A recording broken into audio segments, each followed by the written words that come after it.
What's good, YouTube? It's your boy Jordxn. In this video today, we're going to be talking about how to EQ vocals. All right, I found an article, you know what I'm saying? Because I feel like a lot of people get more out of it and they can always go back and read more of the articles. And I found an article that really made a lot of sense, and I got it on the screen. I recorded something in Logic as well, as we can see.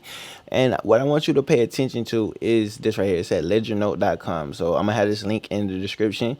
You know, it was updated October 1st, 2020. So, man, you know, it says knowing how to EQ vocals is partially being able to listen critically, since each recording will be different. But there are a handful of steps you'll always take no matter what. Vocal equalizing is half art, half science. I'll show you the science and guide you in the art. That's fire, though. I like the intro. Like, a lot of people often look for one specific way on how to EQ their vocals, and there's not just one set way because everybody's voice is different. People will be recording with different microphones, etc., in different rooms, everything like that. It's different factors that affect the vocals that people record. It's 6 steps here, and you can do these 6 steps every time, but you don't have to do them the same way every single time. I'm using Logic just like they use Logic, just so you can see. I have a vocal in here and you can see how the vocal changes whenever I'm gonna make adjustments, just so you can know and understand why you do certain things or when to do certain things. Okay, so right here, the first thing that you usually do is roll off the low end. All right, this right here. This is the low end, the red. This is low end. Any EQ, for the most part, they're gonna have like a red one. I know in Pro Tools the stock one is red. FL, I know it's to the left, so it's always gonna be the one to the left. You want to roll that out. I'm finna play the vocal right now, so here we go. Run the rest up on a regular. Run the rest up on a regular. All right, like you see where it's at. Like, play it again, just watch and see. Run the rest up on a regular. So we can come in and just roll it off. What I like to do personally when I'm EQing a vocal is I'll over exaggerate the EQ and then dial it back to where it sounds natural. All right, so with that being said, let me pull it to 500 and then I'm gonna work it back to where it sounds natural. Run the rest up on a regular. Run the rest up on a regular. That's cool. That's cool. Run the rest up on a regular. And then the thing that you really need to understand is you control your curve. So you can kind of shape this however you choose, but you also want to make sure you're shaping it to where it sounds good. You don't want to over exaggerate it and make it sound unnatural, because a lot of time when people EQ their vocals, they just overdo it and it just sounds horrible. So that's a good practice that you want to do. Write this down, roll off the low end. Okay, that's the first thing that you want to do. And it says male and female vocals will reach this low but contribute nothing to an overall song, etc. If you record too close to the mic, this bass in your voice will be exaggerated by the proximity effect. All right, that's another tip within a lesson right here, you know, another recording tip.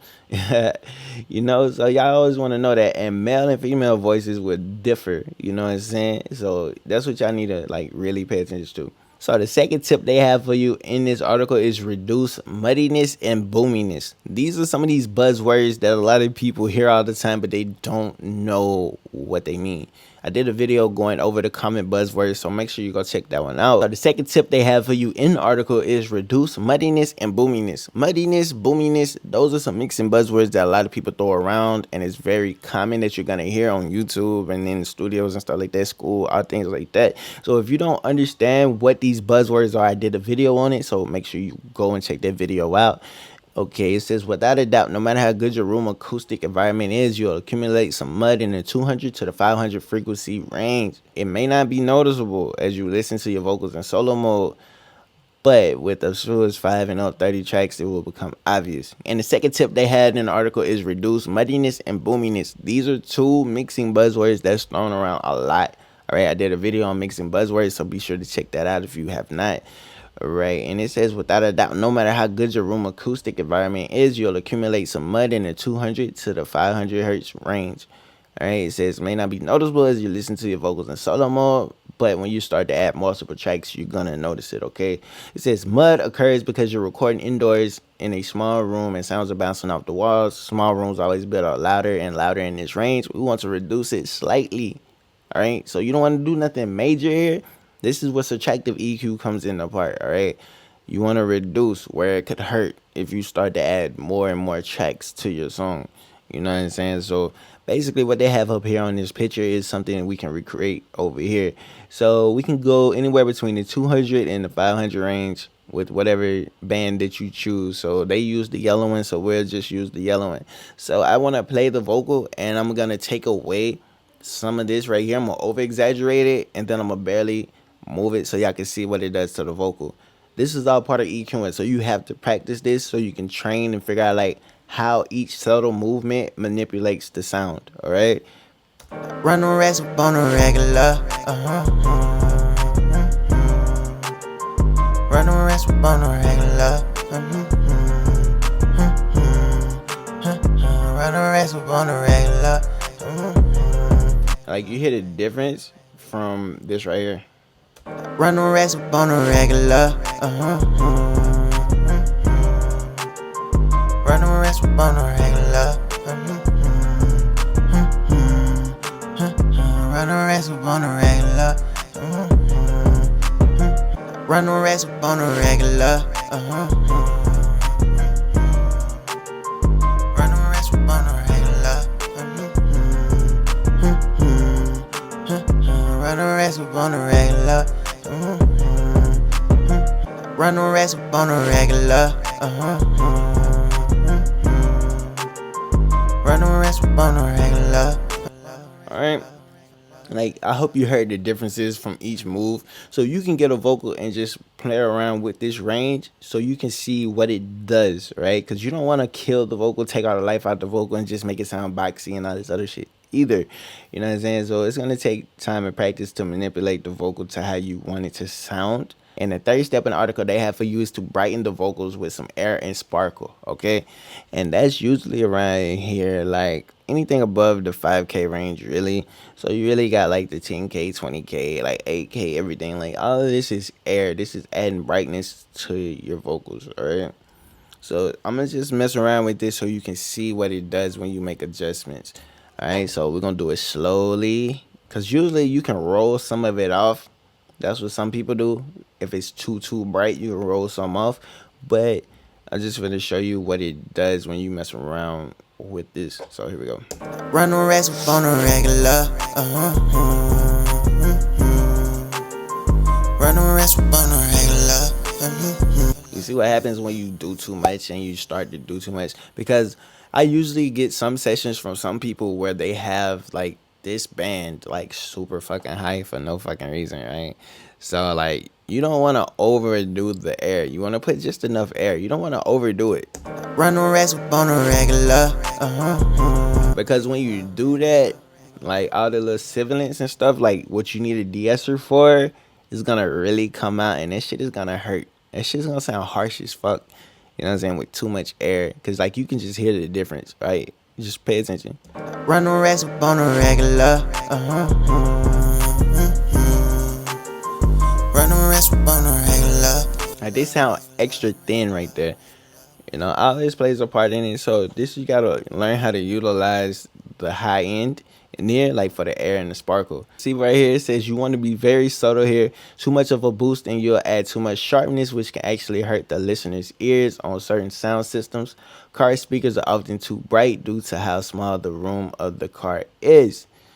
All right, and it gave you some starting settings right here, so you can sit here, screenshot this and write this down, do whatever you want to do. Everybody has different methods and way they set it up, but everything is still the same. You still have to do the same steps. You know, that's the purpose of me using this article, because I'm probably gonna do another one in the future using another article and then comparing to see what the difference really is when there's really not. You know what I'm saying? Like it's just like it's like a step-by-step method, like a checklist you got to do every single time when you EQing. And the fifth step they have for you is boost the core vocal frequencies. It says you may or may not need this, which is why it's almost last in the list. Like sometimes boosting or even cutting the core frequencies can smooth out the quality of the vocal. This will change depending on if it's a female or a male vocal take, but the range is always the same. We'll discuss the main differences for males and females below. But for now, you'll know you'll be hunting in the 1 to 2K frequency range to find this core frequency. Boosting it should add some clarity to the words being spoken, making it easier for the listener's ears to grasp and hold on to the words. So this is very key that you need to understand right here. All right, when you boost in the 1 to 2K range, it should add clarity. So if you're trying to add clarity to your mix, to your vocals in your mix, that's where you want to boost that, between the 1 and 2K. Watch what happens when I do something between the 1 and the 2K range. And I'm gonna over exaggerate, and then I'm gonna dial it back. And I'm gonna also cut so you can see what it does too. So let's play the vocal. Run the rest up on a regular. That's too much, right? Run the rest up on a regular. Like that just makes it sound better off rip. Like that's easy. Run the rest up on a regular. I said, then if I cut some, it might make it sound crazy, right? It just depends on how I cut it. So I wouldn't cut like that though. You know what I'm saying? Like you don't want to cut wide. You know what I'm saying? Run the rest up on a regular. Run the rest up on a regular. Run the rest up on a regular. Run the rest up on a regular. Alright, like you kind of see what it does to the vocal, and you can use either one of these if you choose. Like it really does not matter because it's doing the same thing. And the sixth and final step they have for you is to use a de-esser. Alright, this is very important. After you get done EQing, use a de-esser. Alright, the final step is to remove instances of sibilance, which are the high-pitched piercing sounds you may or may not be hearing when a vocalist makes s and a t, t, t, t. Like you hear that. Like that shit is clear as fuck right there. It's a fast burst of air that our sensitive mics pick up more than our ears do. It's like you can EQ these sounds out with an EQ, but the problem with that is you're reducing the problematic frequencies for the whole take. Your better move is to use a de-esser. And a de-esser is a compressor sidechain to an EQ. It will only reduce the frequencies when they get too loud. So for the people that never knew what the fuck a de-esser was, it is a compressor sidechain to an EQ. That's what it is. Alright, so you won't fuck up your whole take. It's only going to target the shit in that range. And it says the typical ranges are 5K to 8K. Alright, and it will change depending on gender of the vocalist. Sweep a tight boost on your EQ to locate them, then use that info into the de-esser. I'm gonna have this link in the description below in case you want to go back and write something down if I was moving too fast, or if you just saw something on the screen and it just stood out to you. You can go back and screenshot this or whatever, save it down, print it off, do whatever it is you got to do. You got an EQ frequency range chart kind of right here, kind of lets you know what everything is named and where the ranges are located. But yeah, man, this is like a process. Like EQing is a process. It's not just something you could do one way every time and get something perfect, because you might have to do things differently depending on the vocal. Overall, what I'm saying is this is just something that can get better over time if you put in the time and actually want to improve on EQing vocals, because it's all about you and what you want to do with the vocals. You know what I'm saying?